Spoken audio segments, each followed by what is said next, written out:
também continuam da mesma forma protegidos. Antes, as linhas de cumeada, os divisores de água, eles estavam protegidos, hoje não estão mais. Os topos de morro também alterou bastante a lógica. Hoje, antes, os morros que tinham 50 metros ou mais já tinham o terço superior considerado APP, e ainda com uma declividade de aproximadamente 17 graus. Agora são os topos de morro com mais de 100 metros, que começam a ser caracterizado para o terço superior ter APP, e ainda tem que ter uma inclinação média de 25 graus. Então, passou de 17 graus para 25 graus a inclinação média do morro para ter o terço superior considerado como APP. Pode passar. Bom, então, com essas alterações, no território de São José, a gente tem, então, essa distribuição daquelas classes de APP, o quanto em hectares a gente teria mapeado com o antigo Código Florestal e quanto que ficou com o novo. Antes de entrar no detalhe, tu pode colocar os mapas para a gente?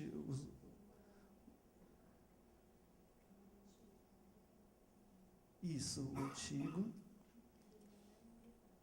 Então, essa aqui é a espacialização de como ficaria as APPs no território de São José com a legislação antiga, antes de 2012, né, com a lei de 64, 65 e todas as alterações que tiveram depois.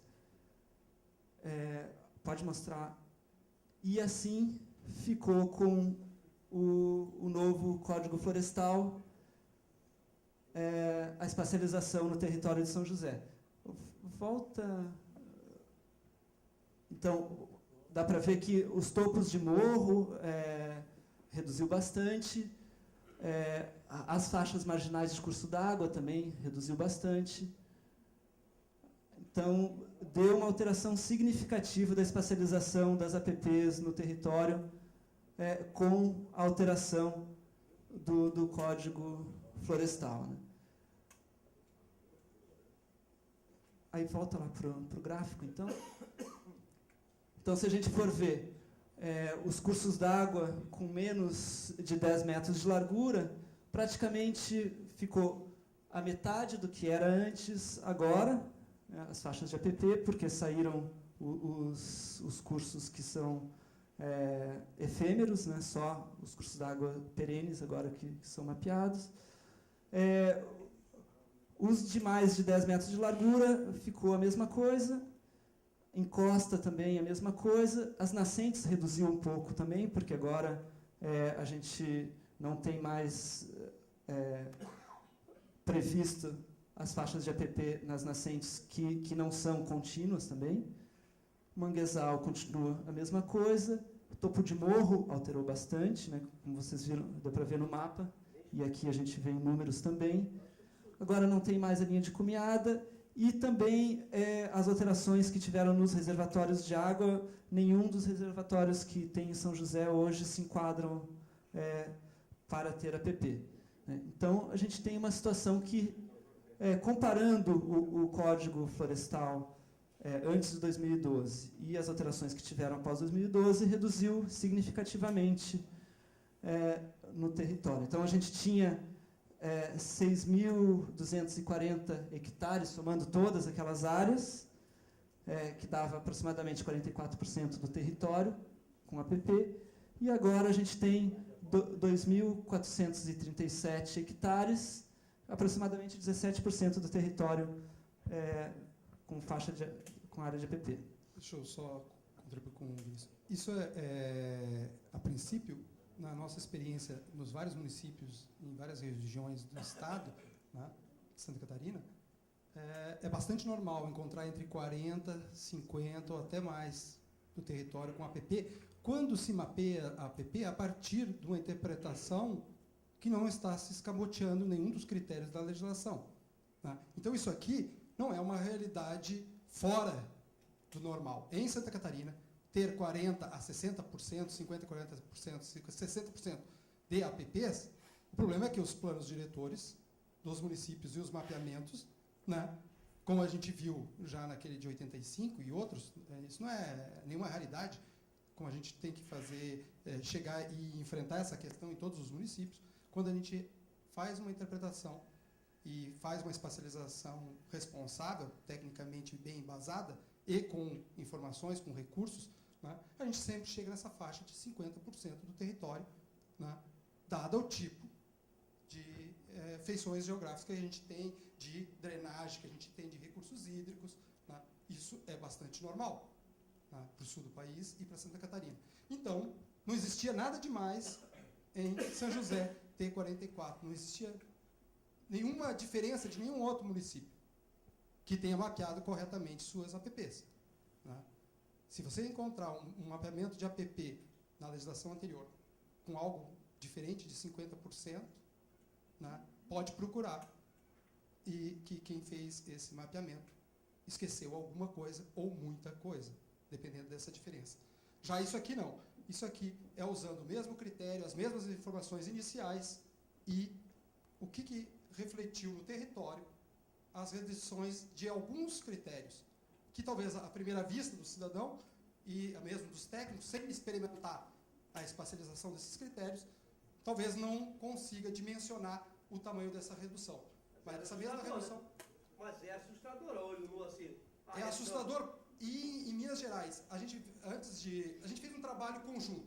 Sentou geógrafo, advogado e arquitetos, sentamos e interpretamos a legislação, examinamos a forma de fazer essa espacialização. O Vinícius e a equipe com os geógrafos fizeram, né, mostraram, a gente refez, foi refinando, vendo se achava erros, procurando erros para ver se não... isso está sendo posto em primeira mão aqui, justamente num seminário técnico, com esse objetivo. Né, que a gente possa detectar a tempo, porque é muito sério essa questão. Né, e nós vamos ver logo mais o como isso pode se tornar sério com a palestra dos professores da UFSC. Né. O que acontece aqui? São poucos critérios que mudaram. Mudou de 17, de quantos por cento para 25? 17 graus para 25 graus. O que é 17 graus para 25 graus? O que é mudar de 50 metros para 100 metros? O que é mudar a palavra intermitente? É isso aí. Né? Uma redução de menos da metade das áreas. Pode voltar no mapa ali para a gente? Bom, o anterior. Então, a gente, olhando para esse mapa, né, a gente tem essas áreas desses maciços, desses morros que têm encostas íngremes que estavam, em parte, considerados como APP. Alguns aqui. Agora coloca o outro. Praticamente nenhuma encosta. Né? Ficou aqui a Pedra Branca e lá onde tem aquela pedreira, lá no final do Alto Forquilhas. Né?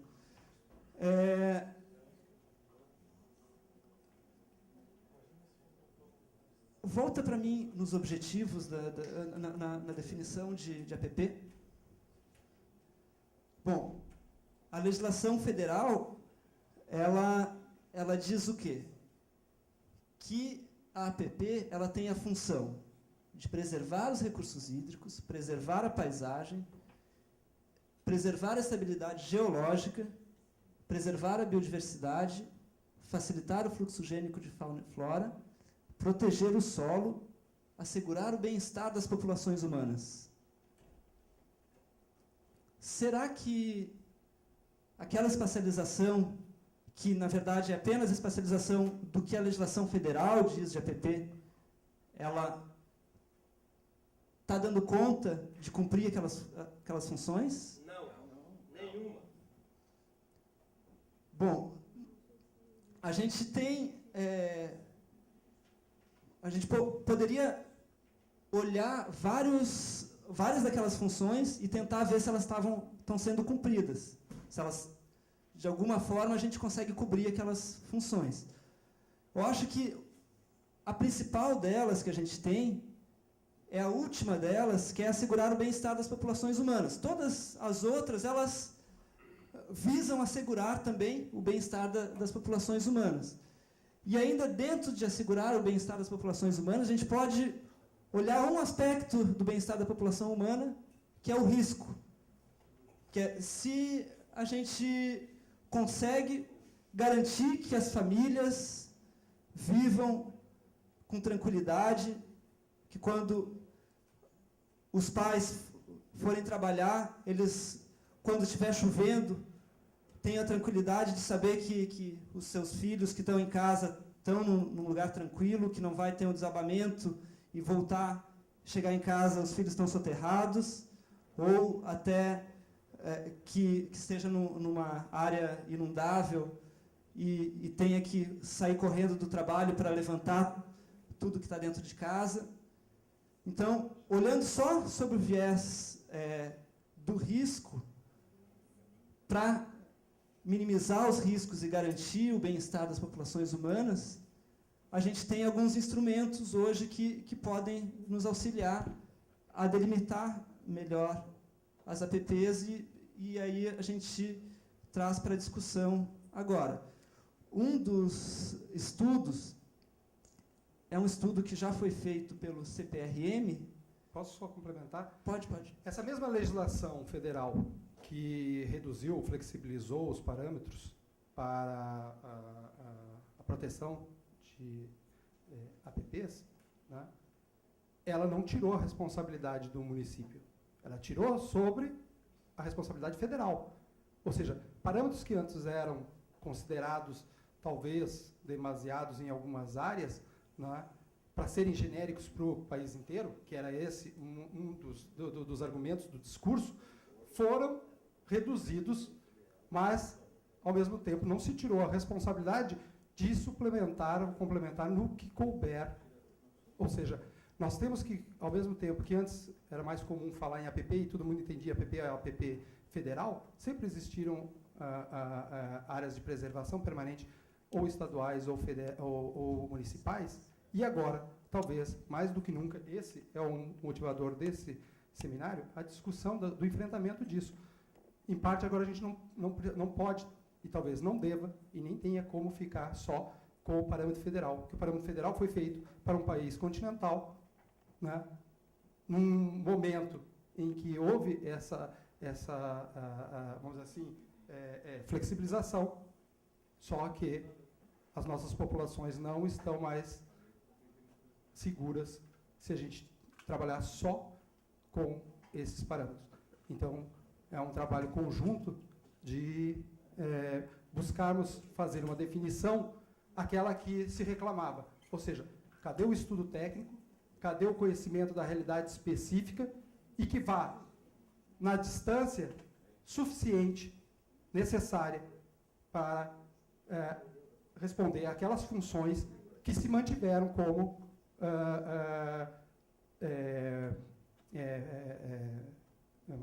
definições da função básica das APPs. Ou seja, se manteve essa função, tem que se garantir. Quem tirou a parte vamos dizer assim, da responsabilidade foi o governo federal. Tirou a parte da responsabilidade. Por outro lado, nas políticas de proteção e defesa civil, né, ele restabelece e relembra que o poder público local tem que buscar essa especificidade. Uma das contribuições para essa especificidade, né, no governo federal foi esse mapeamento que o Vinícius vai mostrar agora e o que os professores da UFSC estão desenvolvendo, né, com a metodologia para o Ministério das Cidades, para todos os municípios que estão na lista, né, de municípios atingidos por desastres, e que, no caso, São José teve, assim como Florianópolis, uma área piloto da metodologia desenvolvida por os professores e a equipe deles para o Ministério das Cidades. Bom, uma das novas leis que vieram, que eu estava mencionando lá no início, é justamente a Lei de Proteção e Defesa Civil, e nela existem 2 mapeamentos previstos que deveriam ser feitos nos municípios considerados municípios que têm mais suscetibilidade a desastres. Um deles é esse feito pelo CPRM, na escala de 1 para 25 mil. Ele é um mapeamento das áreas suscetíveis a deslizamento, a movimentos de massa, né, todos os tipos de deslizamento de encostas, e também de suscetibilidade à inundação. Ele é um estudo que já foi feito para vários municípios, está disponível para as prefeituras. Ele foi feito numa escala para auxiliar no planejamento mesmo,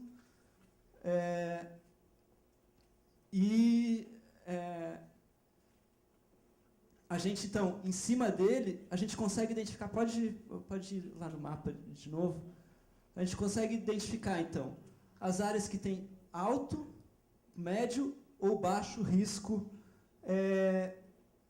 para deslizamento, e também as áreas com alto, médio ou baixo risco para inundação. Esse mapeamento ele utilizou vários dados de referência que nós estamos utilizando também. E aí, vamos fazer uma comparação dessa situação que o CPRM, junto com o IPT, mapeou, com aquelas APPs do Código Florestal, então as APPs federais, né? Então, as APPs do novo código, aqui a gente colocou as áreas de alto e médio risco de deslizamento e as áreas que têm alta suscetibilidade para inundação.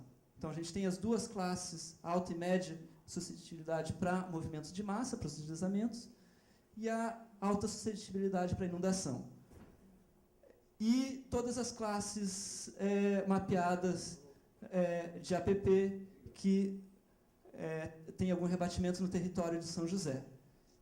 Então, a gente pode ver que a maioria das áreas que tem alto risco de deslizamento, por exemplo, não estão cobertas pelas APPs hoje, né? Praticamente todas as áreas não estão cobertas pelas APPs. As APPs do Código Florestal, que é a APP geral para o Brasil inteiro, né? Não está considerando o território. Quando foi feito, não se pensava no território de São José, se pensava no território do Brasil como um todo. Então, não pode também querer que tudo esteja coberto. Mas levanta uma situação que a gente precisa, então, com base nessas informações que a gente precisa legislar a nível local e tentar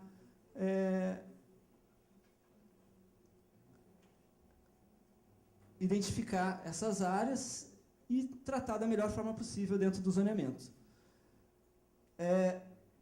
Só para vocês terem uma ideia, a gente tem lá o total de áreas mapeadas do novo Código Florestal e aqui o total de áreas de alta suscetibilidade só. Aqui pegando só o que tinha alta suscetibilidade ou para inundação ou para movimentos de massa, não com média suscetibilidade, mas dá quase o dobro de áreas que a gente tem mapeado, que estariam, então, descobertas pelas APPs federais.